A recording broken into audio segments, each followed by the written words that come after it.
Hello friends, नोंथांमोननि सेराव आं आरो गोदान आपडेट भिडिअ लाबोलायबाय।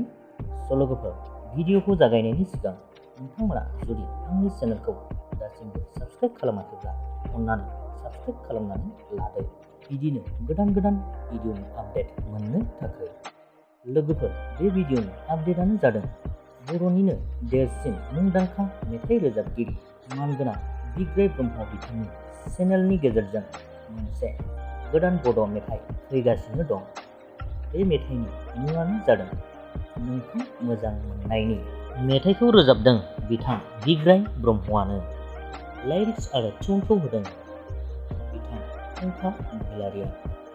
लोगोफोर, बर' मेथाइ खोनासंनानै मोजां मोनग्रा गासैबो जों बिथांनि मेथाइखौ खोनाफेरै रावबो गैया आरो बिथांखौ सिनायै रावबो गैया। बेनिखायनो बिथांनि फैनो गोनां बे बारनि गोदान बर' मेथाइखौ खोनासंनो थाखाय नोंथांमोनहा बिथांनि बिग्राय ब्रह्म चेनेलखौ साबस्क्राइब खालामनानै लादो, लोगोसे खोनासंनो रेडि जानानै थादो। नेक्स्टआव दं लोगोफोर, बर'नि मुंदांखा फावखुंग्रि फुजि बसुमतारी बिथाङा गावनि चेनेलनि सिलभार प्ले बटनखौ मोननो हाबाय। साबायखर थाबाय बिथां फुजि बसुमतारी आब'निसिम। लोगोफोर, बेजों लोगोसे बे भिडिअनि आपडेटआबो बेखिनियानोमोन।